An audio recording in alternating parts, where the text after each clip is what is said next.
base, 2x2 zone read, run fits here. We're playing, 3-4 quarters. With how we play the nose, is because obviously it affects your mic. Base way, we'll have them just lag behind the center, and you'll see positives and negatives to that as well. And the mic will have to fit off of him. And so just in general, our mic and our wheel are always going to be A or C based off fit or flow. And then our joker will always be a D gap player. And then our Sam in 2x2 is what we call late C gap. And I'll show you that late C gap picture as we get into it here. So, like I said from the beginning, you laugh about our that's not, how you really want your linebackers to look. So like we say toes at 4.5.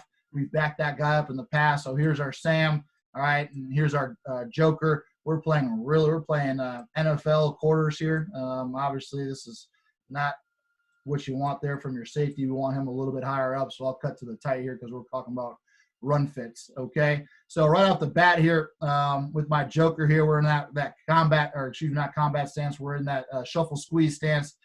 Don't like how the crossover initially. Crossing over is a voodoo, is a no-no for any one of our guys and our backers. I like to see him push off that near foot. Is the video okay? Sometimes I have issues with the video on Zoom.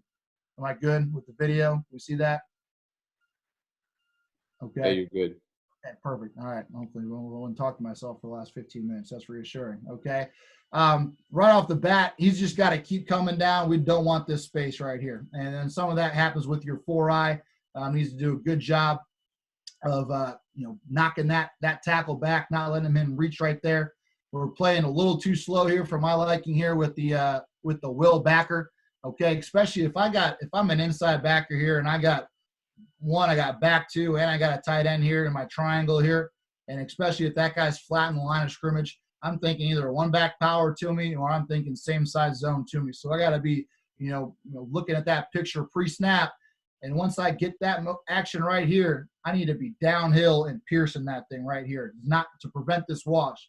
Because all three of these guys are playing hand in hand with each other. This joker, all right, if these guys aren't doing their job, that's a lot of space for this kid right here to have to close down. And then in this scenario, he's really got 2-on-1, whoever shows up in this gap. Now, he'll have his safety here to help him out, all right, but the safety's a pass-first player who really should have his eyes on two. Would like to see him read and run a little bit faster than this. Okay, so now here, if you have a younger guy or if you got a nose that just ain't, a dude, it's very easy for that combo. And if I'm lagging, for that guard to come and really wash you out of there and puts a lot of pressure there on your mic. That's one negative of when you're lagging with the center. And now same thing here. I'd like to see the mic at this point. I think he's doing a decent job. He was like the one that always liked to get a little bit nosy. You see he'll come out and help out on this play here, but, that's his play there. And you like that nose to be a little bit more firm there. If he takes both gaps away, then obviously the mic absolutely doesn't need to bury himself in there if there's nothing there. And then now from the outside here, I'm going to go back to the wide with the Sam backer. This is what we talk about late C gap player. So from this look right here, the back's away, I know as a Sam backer that there's not going to be a run that's going to be right on me right now in that C gap. So I can buzz my feet. Let's see if he buzzes. I can't remember. So he's my stationary guy. He's stationary, buzzing my feet. At this point right now, slow to go, quick to trigger. I like to see him shoot his shot a little bit faster, bring his feet, and we're getting that thing down for no gain as opposed to a 2-yard gain when he's falling into that. So that's exactly what I'm talking about with the Sam backers. I'm slow to go, quick to trigger, based off that look right here. I'm a late C gap player. One more time here.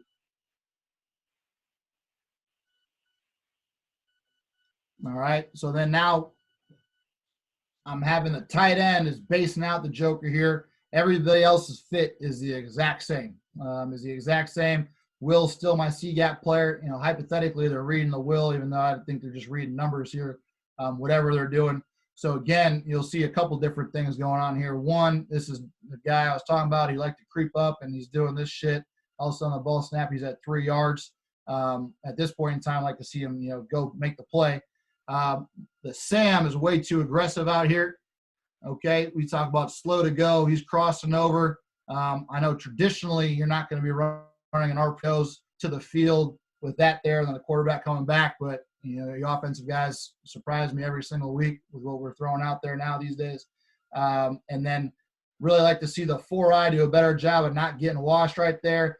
The Joker compressing that gap right there. And then that's Will's C gap, obviously, is pretty damn big there. Obviously, you'd like to see him bring his feet, eyes up, but the Mike does a good job cleaning that thing up towards the end there. So just a good video, good clip here of just seeing a basic run fit from what we're working with our 3/4 quarter structure right here, 2x2 zone read. So here's the one where it's not ideal, but you'll see what's better when you're playing behind with the Will and the Mike. So versus zone read, they're playing behind the zone. So they're AC wherever the zone is. So if the Mike is behind the zone here, he is a C-gap player, and we tell the Sam that he's late C-gap, so we can get 2 guys on the quarterback. Will's the A-gap player, and for this boundary safety, we say he's C-gap late. And ideally with what most offenses are doing now for us is anytime you're getting zone read, it's going to traditionally be same side zone now is really what some people will call it. Very rarely on inside zone will that thing bounce all the way back over to that C-gap. And if it does, it's late, so it gives the opportunity for this boundary safety to come down to stem and then make the play. So you'll see here we're showing cover 3. All right, we're showing cover 3 and playing quarters behind it. The boundary safety is way too lackadaisical in his disguise, and the ball is snapped here, and he's a quarter safety playing, from 15 yards off his number 2. So this is what I'm talking. So this is his late C gap here, and then in this game too, we're playing 2 younger guys who got confused with the call, so they're playing their cover 3 run fits right here, and you'll kind of see where that hurts us when you don't play it behind. So if you don't play it behind and you have your Mike chasing that A gap right there, then you're leaving just your Sam out here for that C gap. You can tell, based off that look right there, that's not sound defense if you're asking that guy right there to play the C gap and have some type of coverage responsibilities. So if this picture were to look right, the 4-eye is going to stay in here. The Mike will stay back for that C gap. He's late C gap. Here is the nose. My Will play that A gap. I got a 4-eye here. My Joker is setting the edge, and my quarter safety is not in the middle of the field, and he's right here, flat-footed off a tight end, and he's fitting that late C gap because you can see that late C gap, how long it would take for that back to even get to that C gap, which actually ends up not even really existing. But when you're not playing with a true C gap player and a late C gap versus zone read, the ability for that back to cut back, and then now you got a lot of space back there, and you're in a hurt of trouble right there. So hopefully you guys can see exactly what I'm talking about with having that C gap player. They're chasing the cover 3 fits here. We want to be in our cover 4 fits. Okay, and then I just got a couple more clips here of just some variations of stuff we'll see. So this is just a pin pull variation here. When we played Notre Dame a couple of years ago. You can see here our Mike is too far behind this here. So our nose is going to lag behind that guy right here. Our Mike from a pre-snap alignment and pistols where they get you. So our inside backers alignments will change off a back set. When he's in the pistol here, I can't speak for Coach Stock here. I'm not sure exactly where he would have wanted him in this game plan, but that is a far way to go for this guy to that when we've got outside zone.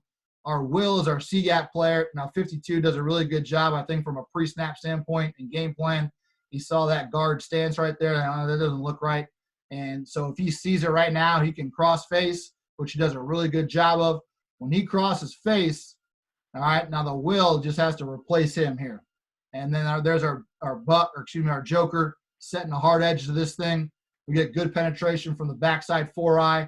And then here's our late C-gap player out here with the Sam just buzzing his feet and any type of play action and whatnot. He's out here ready to roll. But really good job really from the 4-eye here and setting a good boundary right here with our Joker.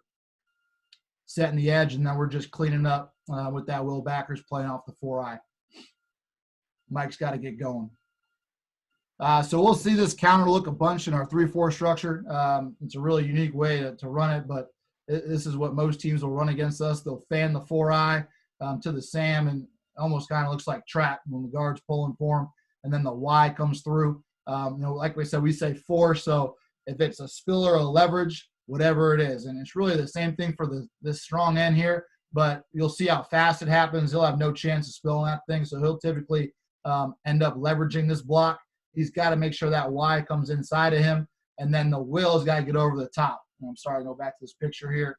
And then 4I, and then here the Joker will just constrict down. So you'll see that our backside fit this up a little different than you probably would have drawn it up. So what happens here with our Will doesn't see the puller. He thinks this is just zone read, and our Joker really plays it wrong. And, both guys play it wrong, and it fits right. So I'm sure that's happened at some point in time in your guys' seasons. So he's way too fast out of there. They really end up just switching jobs here. So the Joker should be squeezing, and the Will should be the one fighting to get over the top. So we get this fan block. The Sam needs to constrict. Sorry, let me get this tape stopped. All right, he's got to constrict. He's going to end up leveraging the first one. He can spill or leverage the tight end, and then it's the Will that needs to get over and be the extra guy. And then my safety, could be a little bit faster on my stack and fit. Obviously, number 2 is not running a route at this point in time. So here's this counter look. The end is going to leverage it. Okay, the Mike is somewhere in between, to be quite honest with you, but at least he's hitting it on their side of the line of scrimmage, slowing down the back. And then now our Joker, who really replaces our Buck, our Will, is now over the top, and there we are right there. So I apologize. I think I'm a little bit over, but right at the end here. So what do we do versus 3x1? We don't like that picture right there with that C gap. Same side zone, that can get really down on the Sam very fast. So versus 3x1 attached, we're going to kick to a 4 down front and try to help eliminate that C gap. And then now our Will and our Mike are true just A, B, and our Sam's a D gap player. So again, I apologize if I went a little bit over there. There's my stuff. I don't know if I have time for questions or not, if there are any. So yep, you got so with you, I think it's for your linebacker stance. Do you teach a quick read hop or a step for better reads, or do they just read the O line and go? So for the inside backers, they're gonna I don't want to say hop, but they're gonna either inch step forward, or they'll just be stationary and go. My Sam, he will buzz. He will do a true hop and buzz, pat those feet. And they also do have the ability to just also be stationary too as well, pre-snap. And then what formation run game give you your tight or mint front the most trouble? So, yeah, it is the 3x1 with we call them a hip, but attached in the back. So really 4 strong there, and same side zone, just absolutely crushed us. We did not adjust to that 4 down front. So out of that 3 down front, I think it's almost impossible unless you have a 4I who's just a true ass kicker, and a Mike that can hit that thing right now. I do remember watching the Wisconsin cut-ups, and they didn't have a problem, but we did absolutely have a problem versus that front and that formation. Nice. Sweet. Thanks, Coach. We appreciate you coming on, man. Absolutely. No, thank you guys.